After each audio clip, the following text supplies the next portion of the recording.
Hello, this is Vlad and a new author's story from my channel Amazing Stories of Life.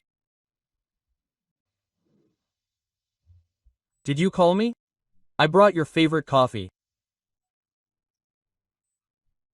Masha entered her husband's office, handing him a mug, but immediately froze, noticing the strange grin on his face, which seemed to scream that nothing good should be expected. Did something happen to us? Some problems in the company? Igor only nodded slightly, after which he headed to the central hall, walking around his wife. Masha was perplexed, but she followed him, expecting him to tell her what had happened at any moment. Instead, he stopped, turned sharply to her and said to the whole office, "You're fired. A new employee will take your place starting tomorrow." Quote. Masha went dumbfounded. She looked at her husband in shock, not understanding how this could be. A tense silence instantly fell in the office. No one dared to break it. "What do you mean fired? Have you forgotten? I am your wife. And haven't you forgotten that I am your boss, and that I am the one who decides who will work in this company and who won't? I decided that there is no place for you here. You are no longer performing your duties as well. Yes, and you need to be able to give way to younger specialists. And it doesn't matter that we raised this company together. I worked days and nights so that you could now sit in this management position. I gave you up because you are my husband, and you just decided to fire me. Do you even understand how low that is on your part?" At that moment, the secretary approached Igor. Violetta leaned over and muttered something in his ear. Something that Masha could not hear at all, and then turned her gaze to his wife and smiled mysteriously. "The music didn't play for long," Igor answered, shrugging his shoulders. Maria felt how everything inside her began to boil. Tears appeared in her eyes. Not intending to endure such public humiliation any longer, she turned around abruptly and headed towards the exit. She didn't want to stay here any longer. She didn't want to feel dozens of condemning glances. As she left, Masha noticed how the smile on Violetta's face grew wider. She had long suspected that her husband was cheating on her with this scoundrel. But there was no proof. And no one would have believed that he was capable of cheating right in the same office where his wife worked. She had once tried to find proof, followed this couple, asked colleagues about when and how long Violetta entered her husband's office. But it turned out to be difficult to gather any information. Igor always gave his wife a ton of work, dumped all the most difficult projects and tasks on her. And, of course, she didn't have enough free time to follow him. And here's the outcome. Masha trudged towards home, realizing that there was no point in continuing to live with this man. She understood that there was nothing to save. There was no spark, let alone love. She tried to calm down and tried to convince herself that everything would be fine. But how to do it? Suddenly she remembered how once, thanks to her, the company got back on its feet. Masha worked like a workhorse, refused days off, breaks, took on a lot of responsibility. She was ready to do a lot, just to glorify the company and take it to a new level. And she did it. She was able to attract new clients, investors. She achieved incredible success, while her husband only talked about how such a small company could not be saved, that it was hopeless and promising.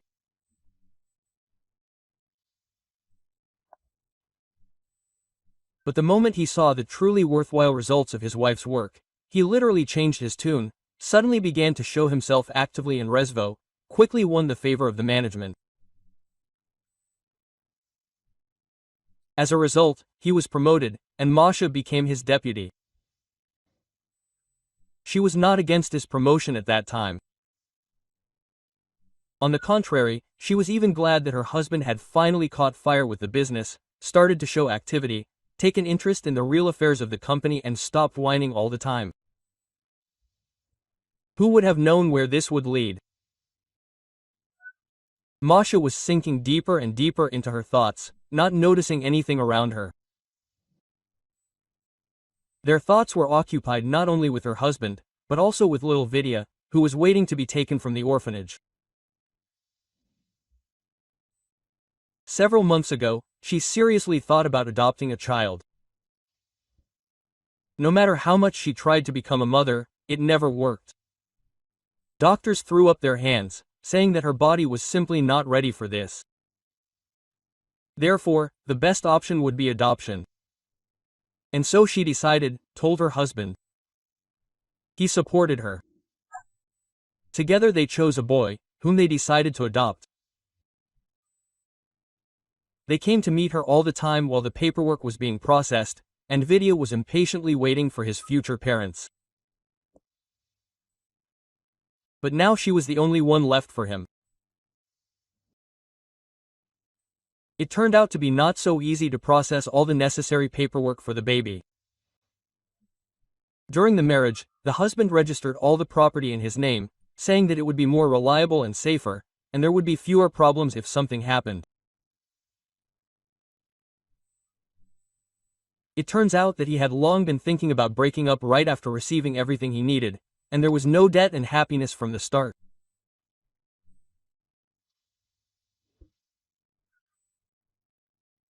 In a completely upset state, realizing that her future had crumbled into small pieces in an instant, thinking about divorce and how to take the child, Masha was crossing the road.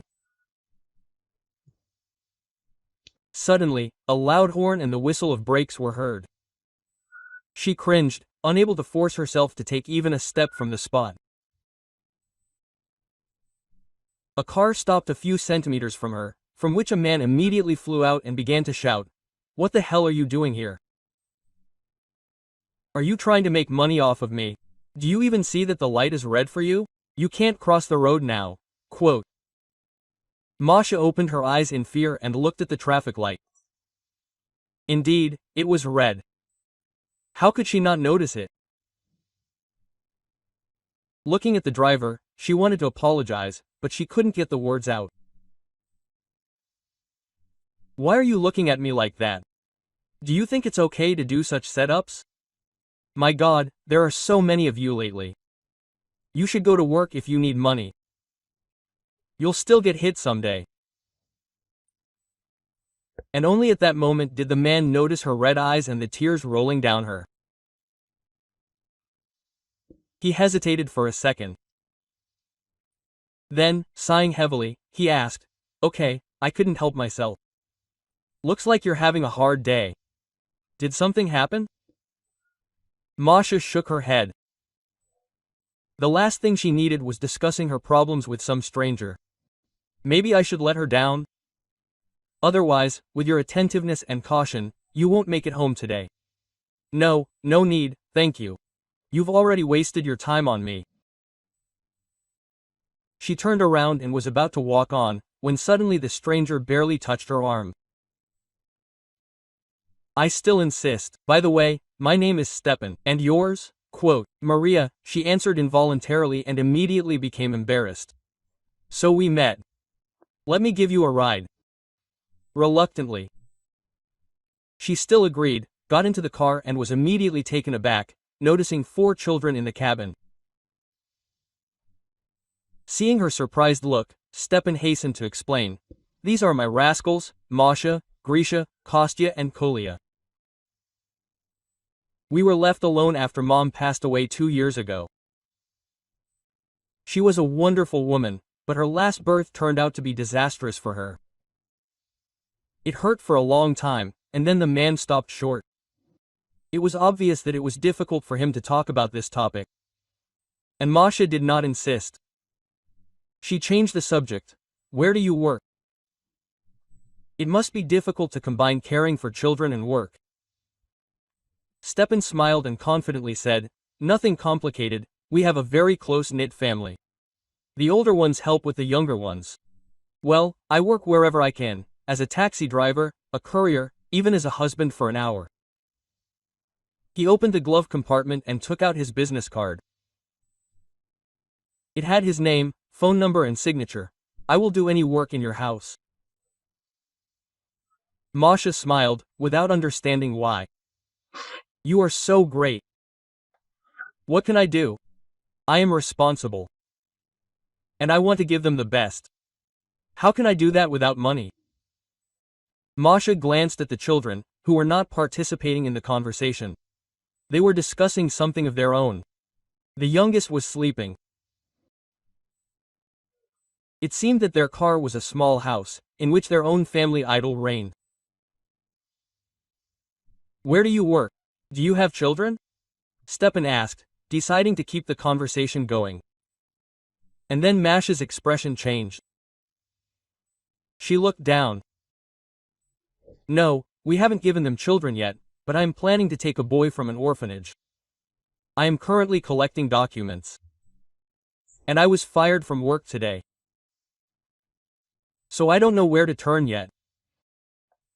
Masha decided not to tell the details of everything that happened. She was not ready to discuss it with anyone, so she omitted all the most important details. At that moment, the car slowed down near her house. Masha was about to open the door, and suddenly Stepan asked, "Do you want to work for our company as a dispatcher? Take calls and process orders. The work, it seems to me, is not difficult, and the salary, well, on average, it's not bad. Anything is better than nothing. Well, and then, when you find another place, you can leave if you don't like it. What do you think?" Quote. Masha was silent, not understanding whether she could cope with such a job. After all, she had never done anything like this in her entire life. And after being deputy director in a large company, she should become a dispatcher. "If you agree, I'll put in a good word for you. It seems to me that you can start tomorrow. And we get paid every day. And if something is not clear, I will definitely help." Stepan smiled radiantly, and at that moment Masha gave in. "Yes, you're probably right. It's better than nothing. And where should I come?" He took out another business card and quickly wrote down the company's address. Masha, thanking him, left the cars. Stepan left, and she still couldn't bring herself to go into the house, which now felt like a completely alien place, where she was not welcome at all. And suddenly Maria realized that she had nowhere to live now. She didn't want to stay in this house, didn't want to cross paths with her practically ex-husband. But there was nowhere else to go. After thinking for a few minutes, she came to the conclusion that the only option was her mother's house, where she had once sworn never to return. "Masha, are you even out of your mind? How could you just ruin a marriage like that? How could you not save it? Do you even understand? Your direct responsibility is to keep the home fires burning, and not to destroy it to smithereens. Can you even imagine what your neighbors and relatives will say now? If you just up and get divorced." Olga Ignatyevna was a rather categorical and despotic woman. She raised her daughter to be strict, instilling in her family values from an early age taught how to be a good wife, how to cook, clean, wash, iron and look after her husband so that he would never leave.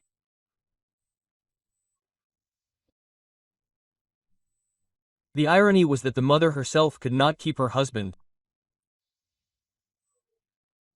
He left immediately after Masha was born and never showed up again. This made all of Mom's advice seem somewhat absurd. What was I supposed to do? Do you even understand that Igor is cheating on me? And he also fired me from our company. From my company, in which I invested the best years of my life. By doing this in front of everyone, he humiliated me, insulted me. And you think that you can just turn a blind eye to this and continue to maintain a relationship? Mom, who do you take me for? No, I'm not like that. I still have some dignity left. Masha, you can't just ruin a family like that. You are a woman and you must do everything to save it. Isn't it clear? And I already explained it to you. I will not save anything. Masha sighed heavily. She knew that's exactly how it would turn out. Nothing useful would come out of this conversation. Oh, you're stupid. Family is happiness. And in general, you should be grateful that your husband is calm, doesn't beat you and doesn't interfere with anyone's life. Now you'll be sitting alone for the rest of your life without a husband and children. Why? I'm planning to take a child from an orphanage. I'll raise him, the daughter objected.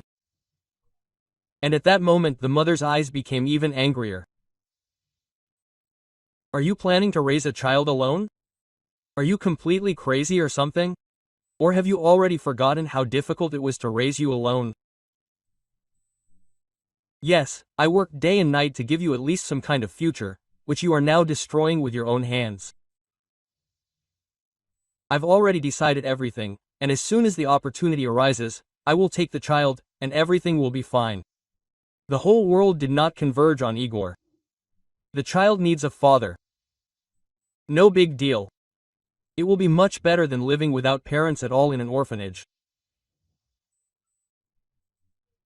Masha was not going to argue with her mother anymore. She just stood up abruptly and wanted to go to her room, when suddenly she heard a loud hum, which stopped after a couple of seconds.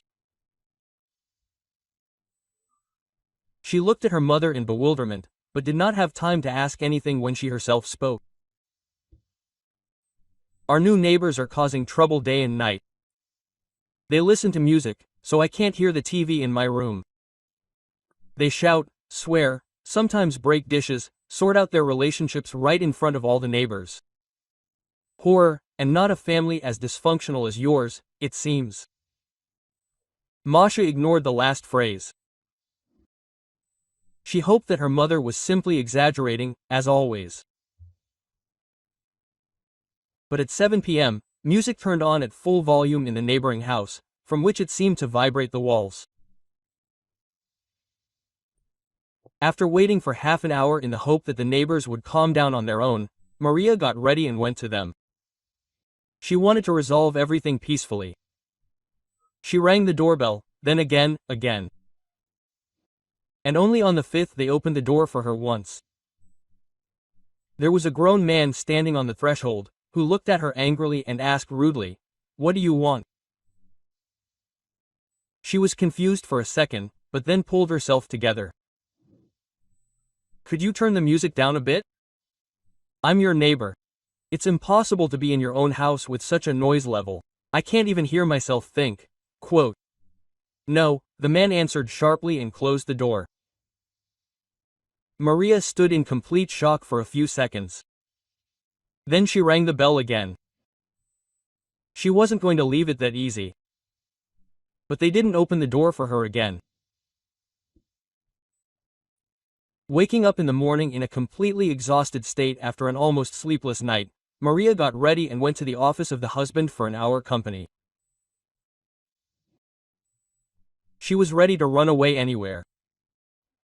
From her mother's constant lectures and crazy neighbors.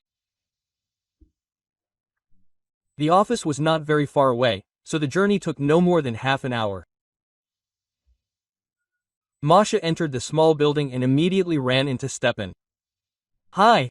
Glad you decided to come. Let's go, I'll introduce you to our boss. I'm sure he'll like you." Quote. Masha was embarrassed, but she followed him anyway. Partly, she didn't want anyone to think that she was getting a job here because she knew someone. But on the other hand, in her situation, did it really matter?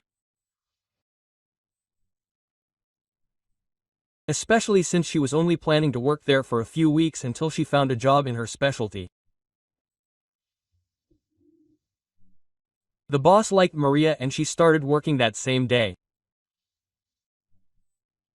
The first few calls were scary to receive and process, but then everything went like clockwork. Masha quickly adapted, figured out the programs, and at some point it even seemed to her that she got special pleasure from communicating with clients.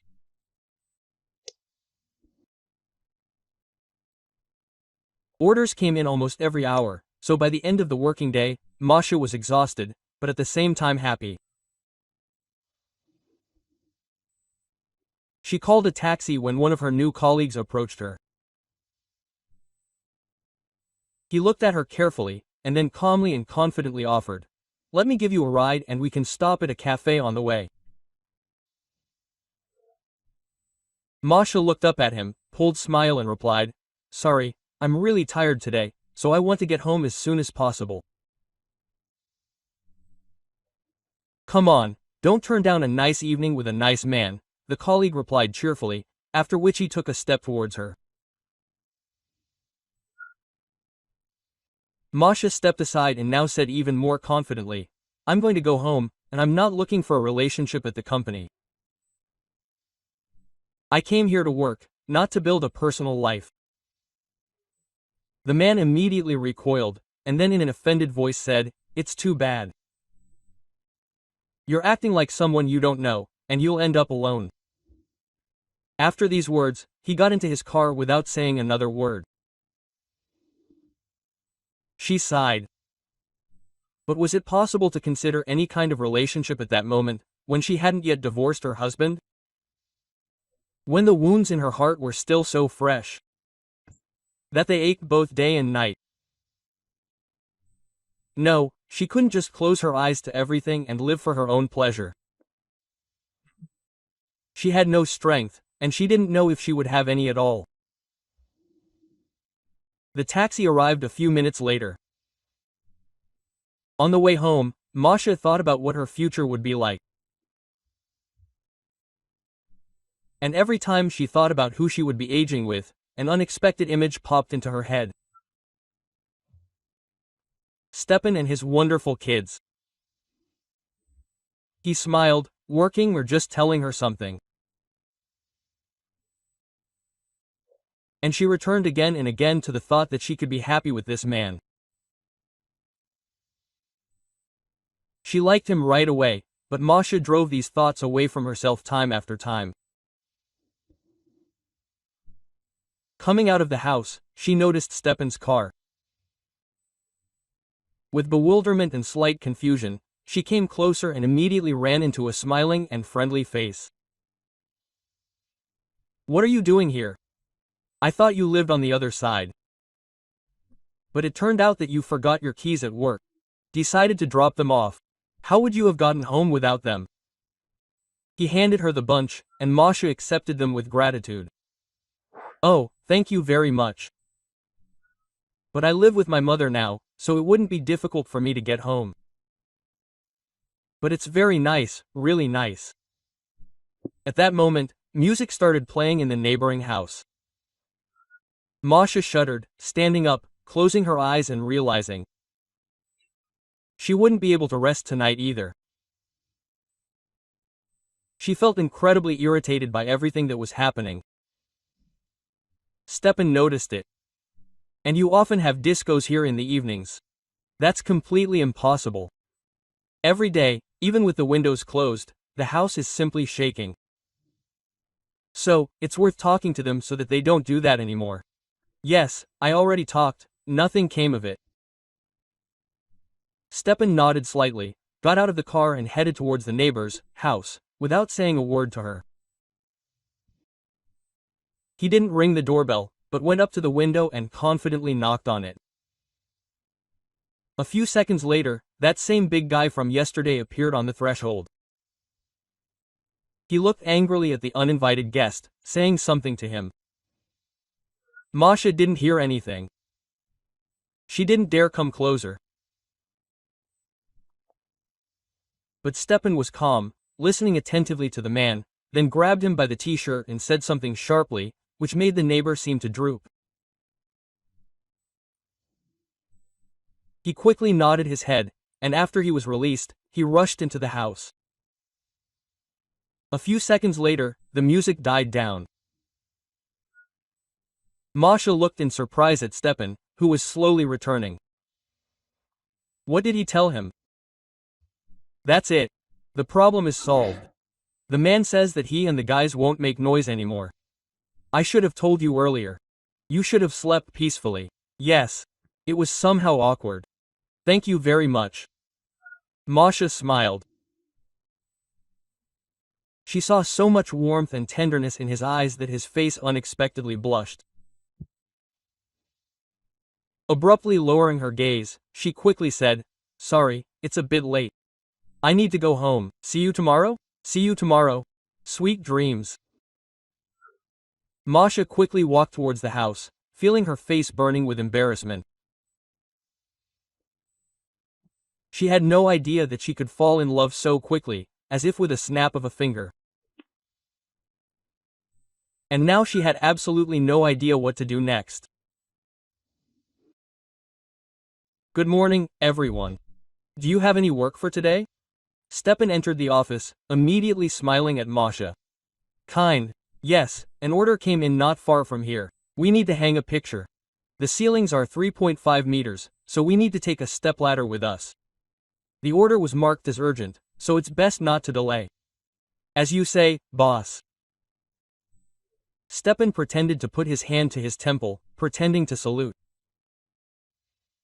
A smile appeared on Masha's face. She looked down at the computer and added, There's some rich guy's house there, it's surrounded by a fence and a security system, so don't open it yourself, ring the bell and introduce yourself. Okay, everything will be done in the best possible way. Is there anything else for today? So far only this order, but if something comes up, I'll call right away. How are you today? For the whole day until 5. Then she will need to go to kindergarten. Masha smiled. The mention of children made her feel warm, and at that moment her chest felt an unpleasant ache. With all these problems, she completely forgot about Vidya, whom she had so dreamed of taking from the orphanage. The boy was probably already yearning for meetings.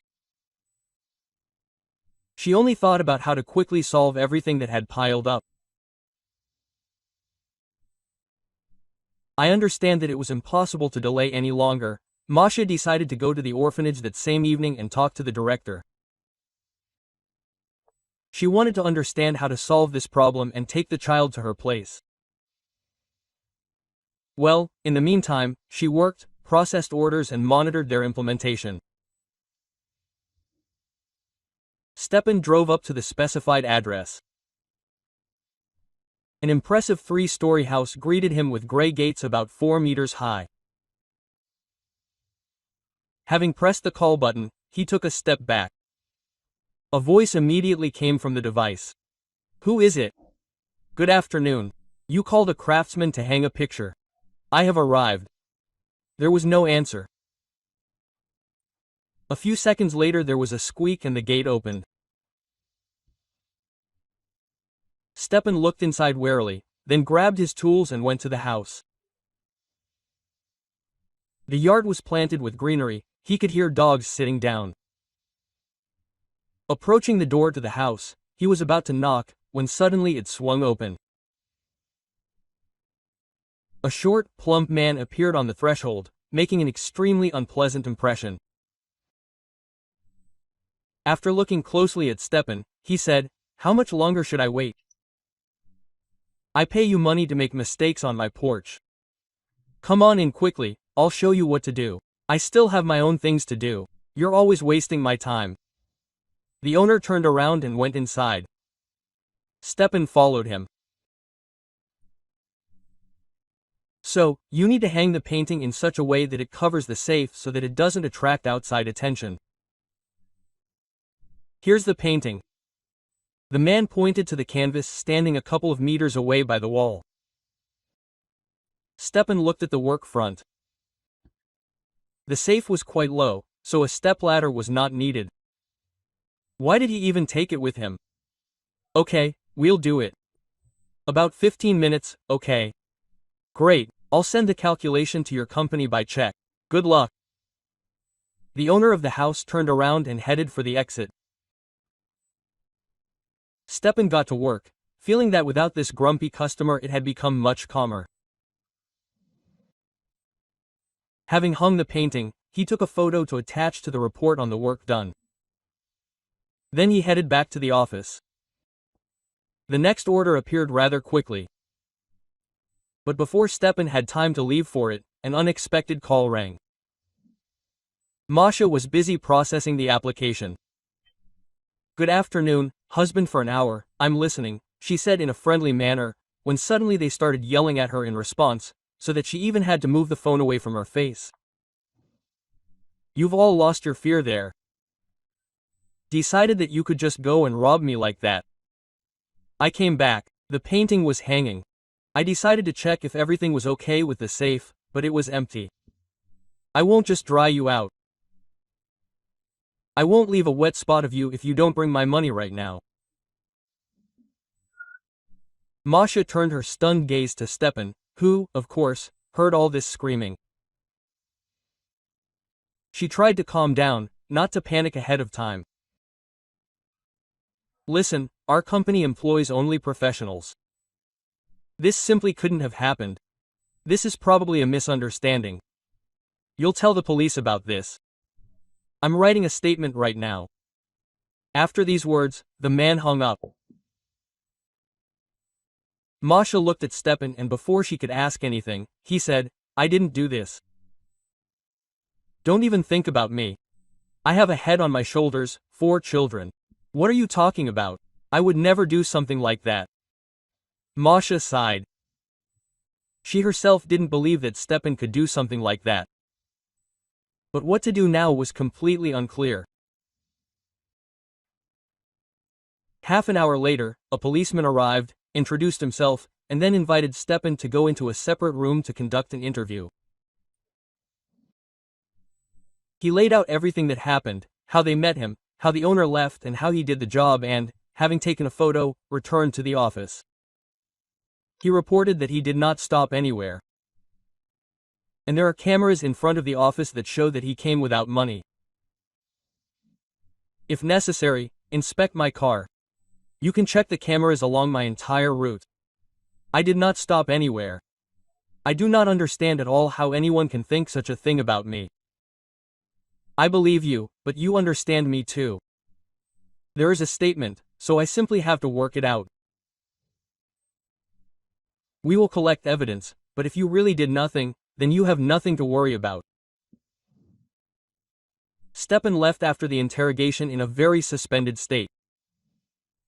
He did not understand why it was necessary to slander him. What was the point? The policeman stopped near Maria.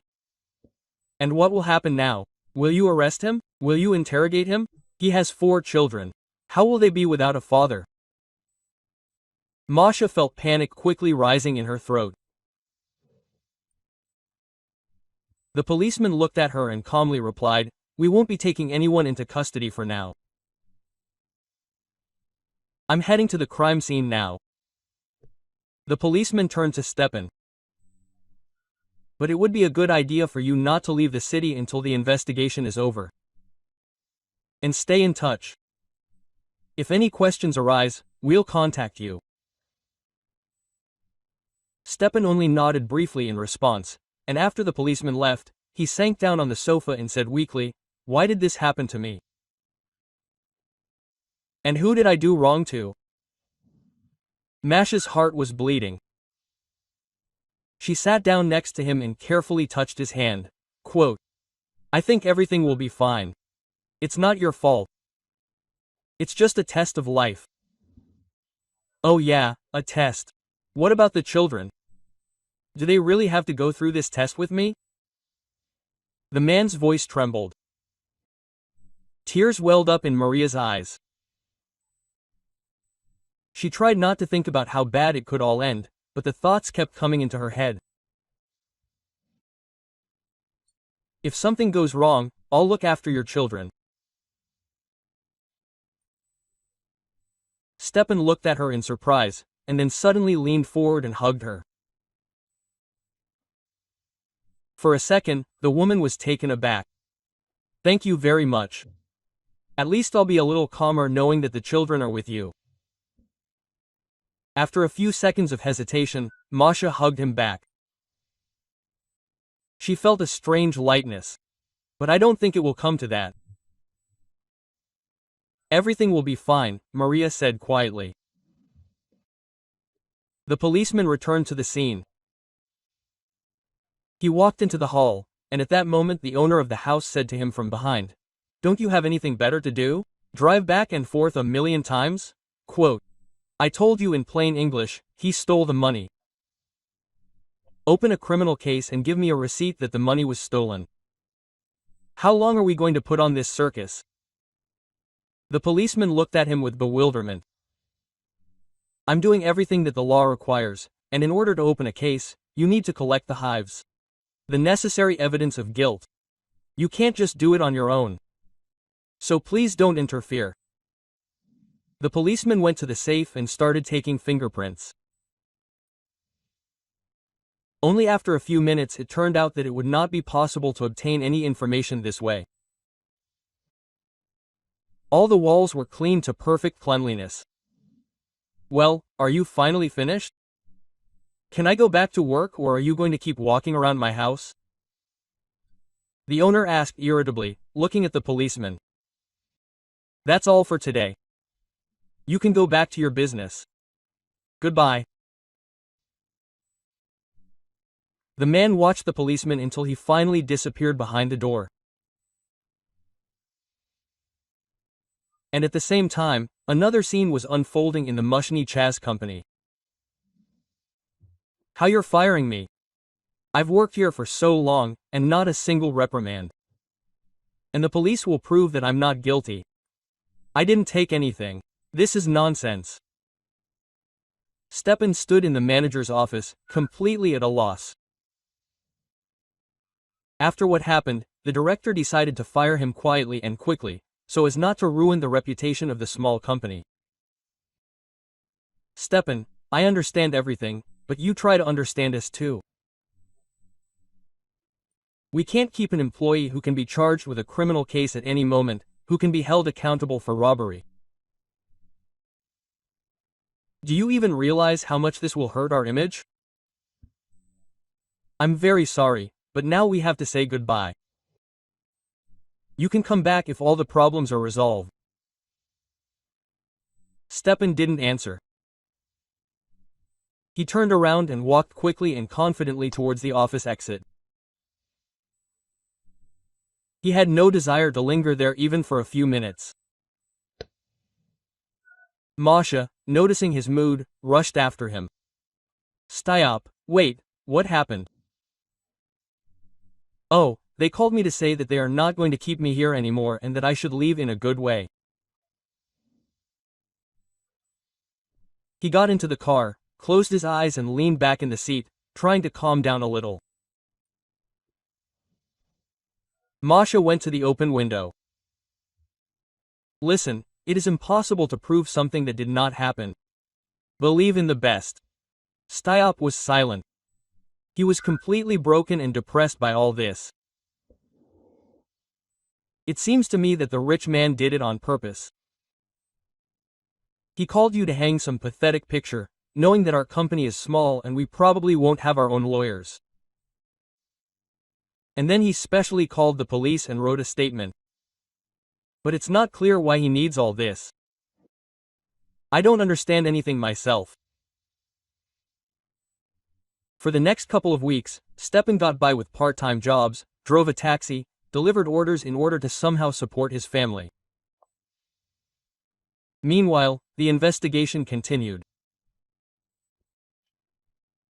The policeman found out that almost immediately after the victim wrote the statement, he was paid insurance in the same amount as the amount indicated in the safe. He began his own investigation, which decided not to notify anyone for now. "I hope this way I can get to the truth faster." Following the rich man's trail was not so easy. He turned out to be a master at covering them up, but over time, various points began to emerge that could be added to the case.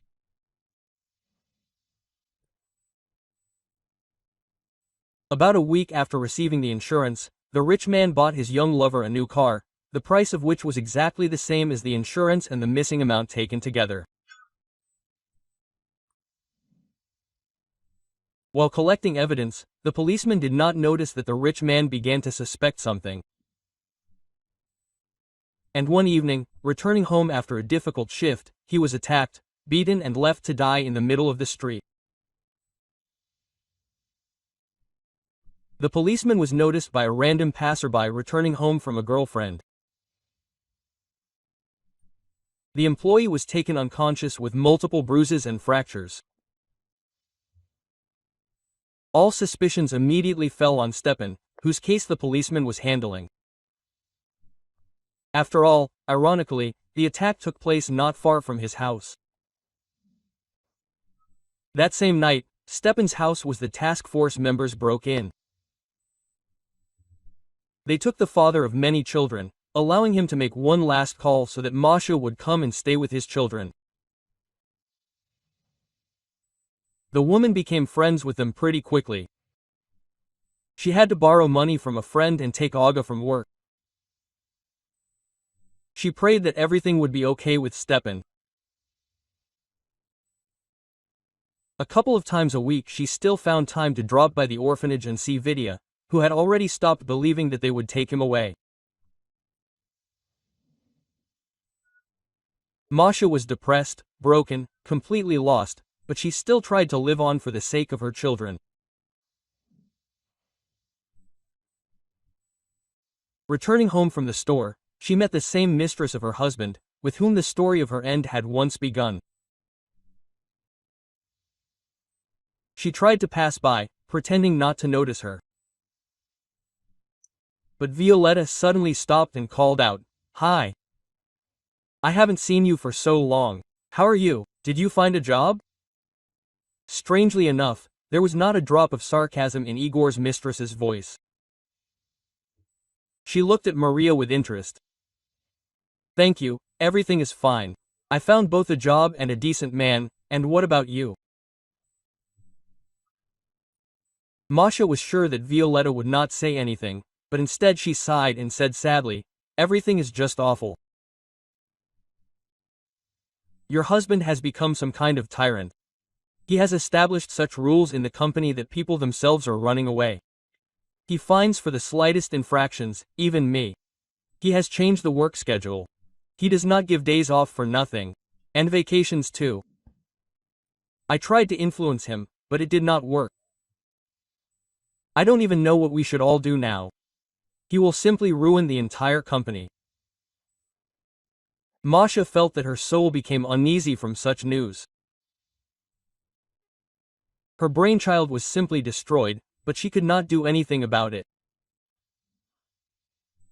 "Maybe you can somehow influence Igor? Tell him that at this rate he will be left without employees at all," Violetta suddenly suggested. And at that moment Masha was taken aback. "I have to tell your lover that he is wrong." "Why would that be?" "Well, you were so worried about the farm. You can't abandon it, it will fall apart. And that's not my problem. Good luck to you." Masha turned around and walked towards the house, not paying attention to the complete bewilderment of her husband's lover. The thought appeared in her head that she needed to somehow speed up the divorce. She didn't want to have anything to do with this man. Everything inside her was uncomfortably compressed by the realization that the company that she had led to success for so long could just die.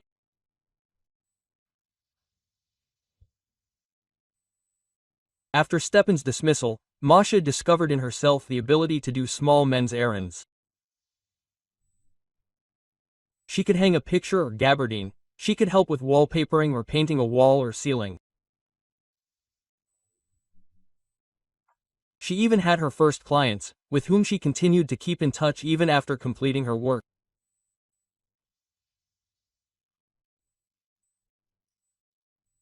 Now, being on leave, she took only simple and quick orders that could be completed in half an hour, and at the same time she could earn something.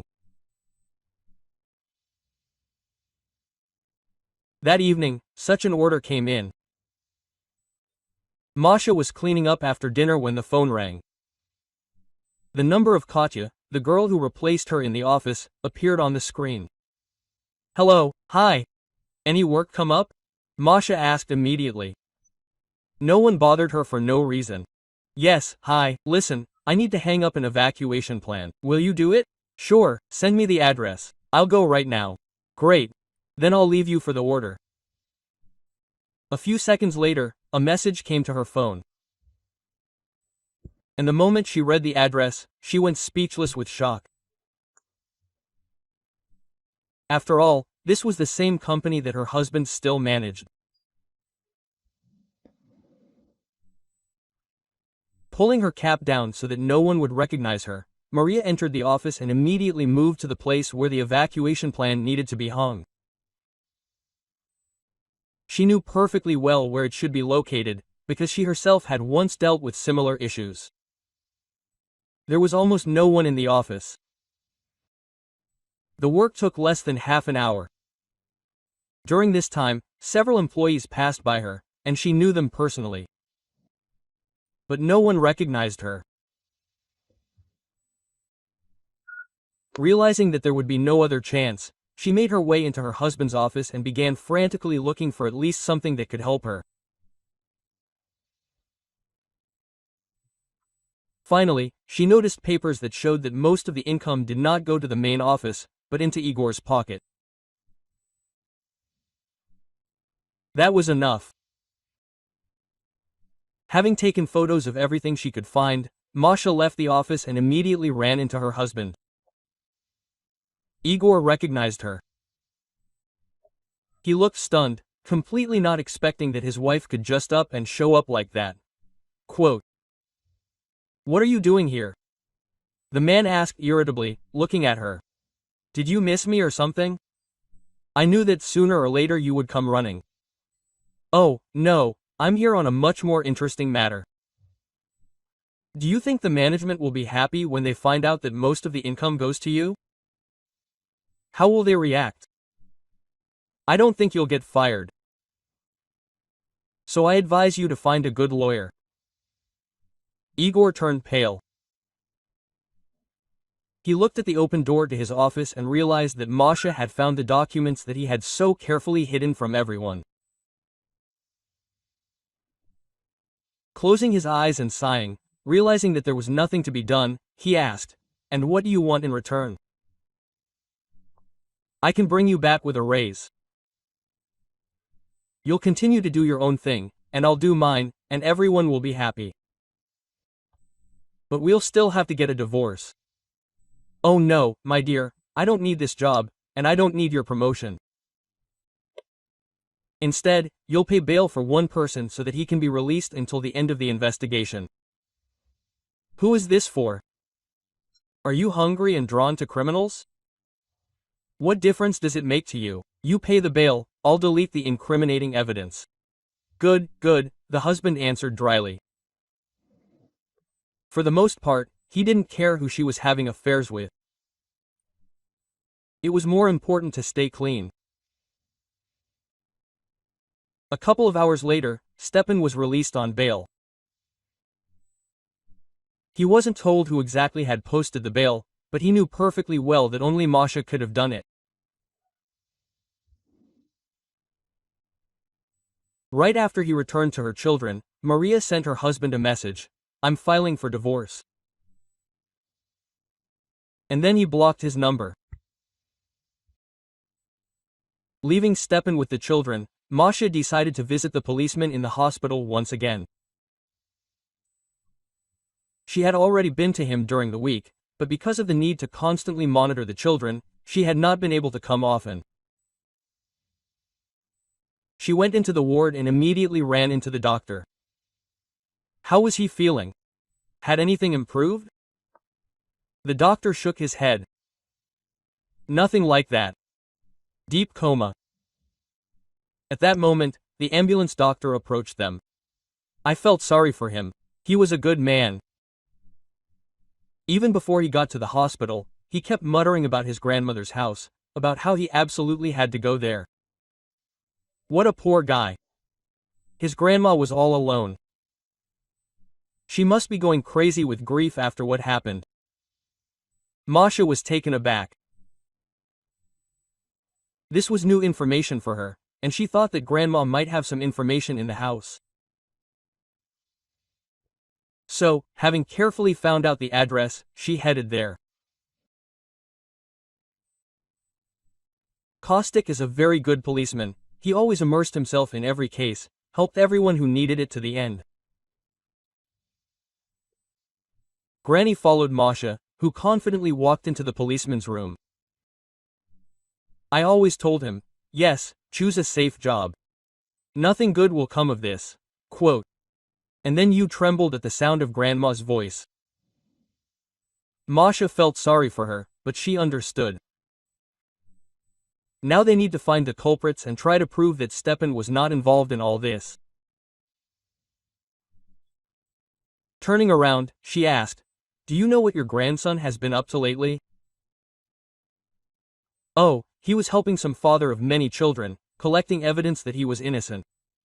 Here, you can see for yourself. Quote.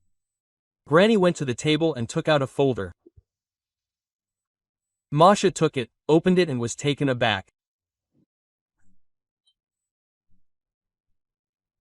Inside were several dozen photographs, some papers, receipts, from which it became clear that the rich man himself was interested in this whole scam and that Stepan did not take any money from him.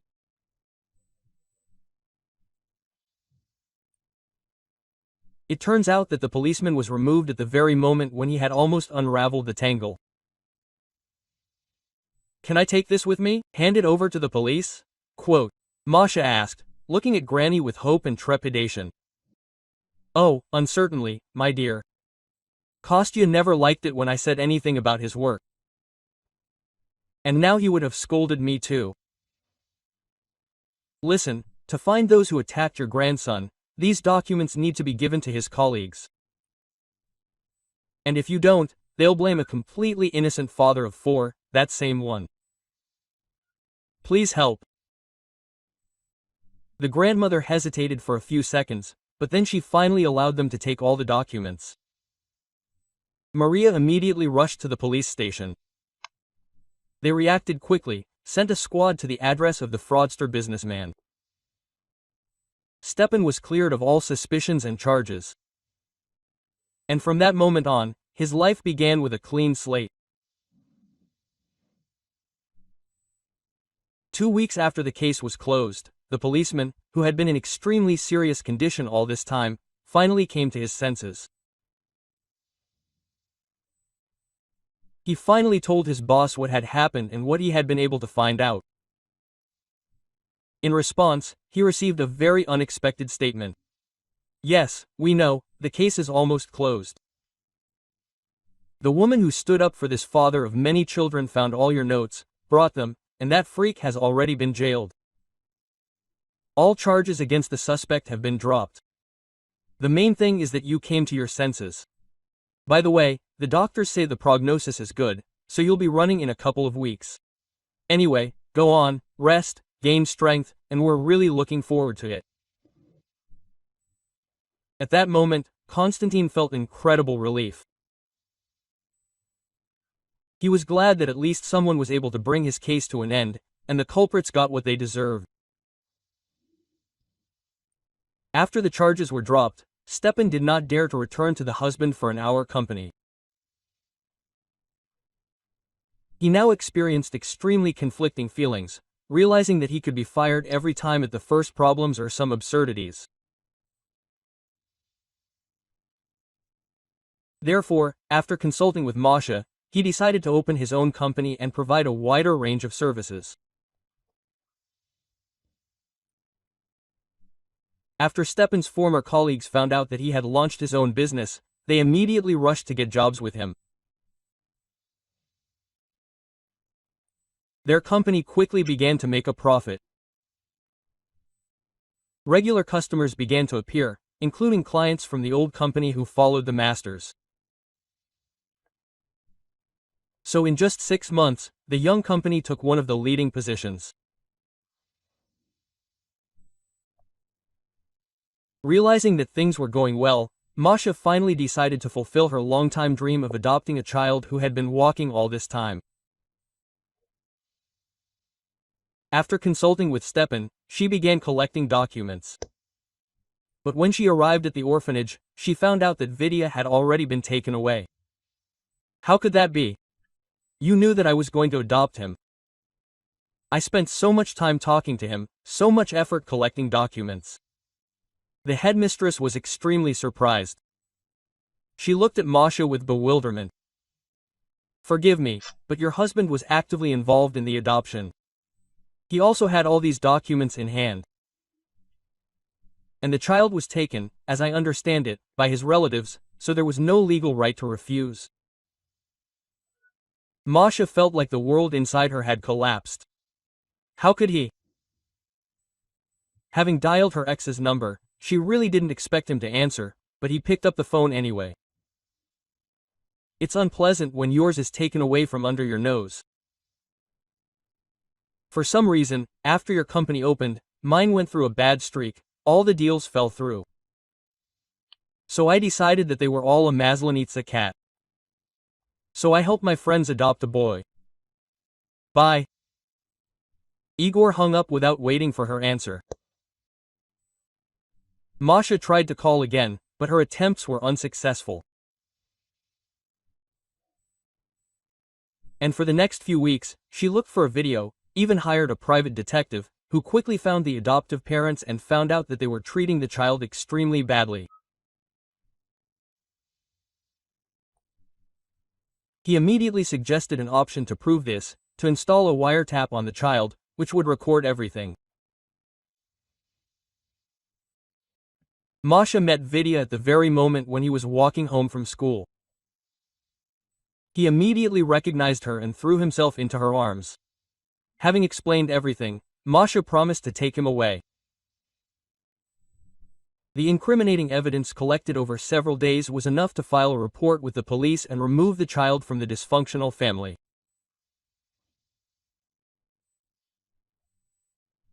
Stepan proposed to Masha, which she could not refuse. They had a modest but incredibly beautiful wedding. And immediately after that, she was able to quickly arrange guardianship of Nati, and now the family was happy.